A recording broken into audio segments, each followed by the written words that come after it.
Hi there, how are you doing? And welcome to this video and slideshow of Auchmithie, which is an ancient fishing village above Arbroath, north of Arbroath and south of Montrose. You can see it's been a big harbour at some time and it can still be used. I think it still is. When the tide's in, obviously, you won't try to get in now, would you?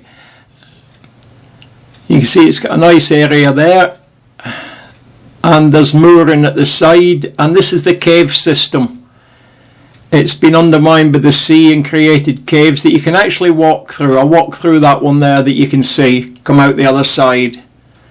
Somebody said it's dangerous. It is if you stub your toe or a rock falls on your head. Nothing like that happened. I didn't stub my toes, and I didn't want to drop my camera, so I was ever so careful. But you can actually see them over there. You won't see them with the tide in. There's the cave I went in. It stood up. The camera's making it look like it's not so tall, but it's over 6 foot tall, opening inside. And I walked through to the other side, about 10, 15 feet.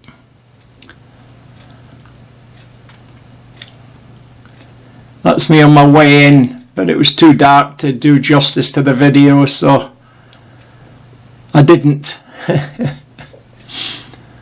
still went through and come out the other side. And again, this is another view of the harbour. You can see from the water line there that the tide comes in a fair way. And there's a sort of blowhole down that bottom corner. And there's also a lifting mechanism. An arm to lift things off your boat.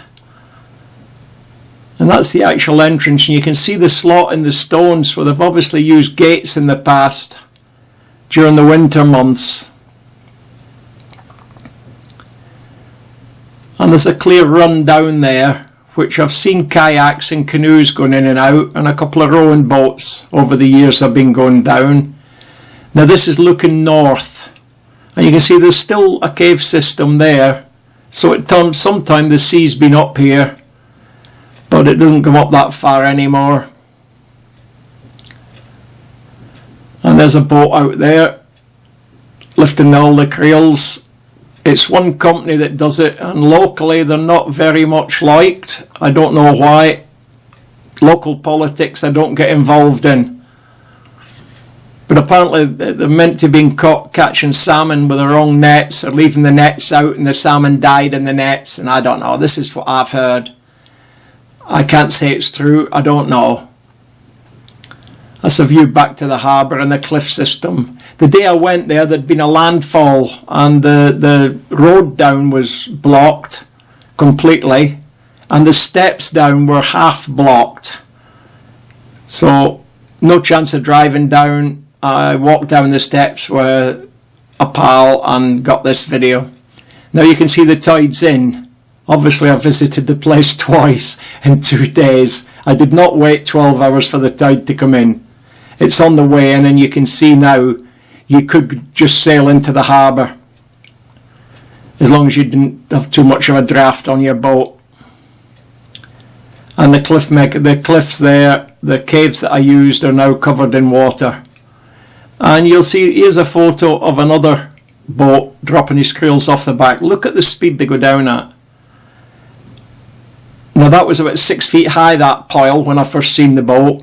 So you can see they're just shooting down there. If there's no lobster left, it's them to blame. You can't go on catching stuff at that rate and expect it to be there. Now this is the cave system. That one to your left, just vanishing out of sight, is the one I walk through. You'd have a hard job swimming through it now.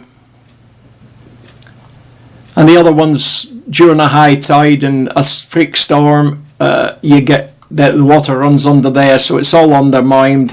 Hence why further round there was a road slide, and it's just underneath a house. I'm not showing a video of it. You can see them elsewhere online. And that's the entrance in. And the walls were quite high at one time. I can see when the tide's out where they've all been knocked down by the water. And there's a sort of blowhole across to the left, I think I mentioned.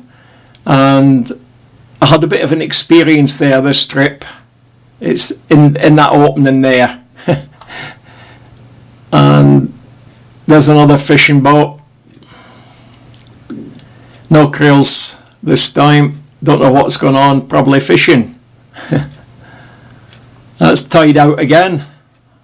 That was from the day before, and I'm going to show you the lifting mechanism on the wall, which I think still used. I don't know, but you could moor your boat there and lift your baskets and things up. This is looking back towards the land again, and the cliff system. Different altogether with it tied out. It looks quite Moonesque, ancient, and it probably is. There was a harbour here long before some of the other harbours nearby, and there's the blowhole type thing. The tide hits there and comes banging through that open. There you are. Now, I was busy shooting the video as the tide come in, and I knew the blowhole was sort of there.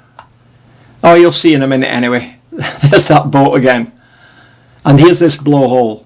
Now the water comes through and it splashes on these rocks, and I was pretty close, about 2.5 feet away, and then I swiveled out to shoot the different videos and still shots you can see, and all of a sudden a big wave come in, frightened that bird. As you can see, he took off, but one of those big waves sort of got me. It didn't get the camera. I was busy shooting this shot here to show how deep the water is, and then when I turned back, woof, through it came, splashed in wet. Oh dear, that's a shame. Never mind. It's alright for him laughing, I'm the one that got wet. Anyway, thanks for watching, and as I always say, cheerio the new Jimmy.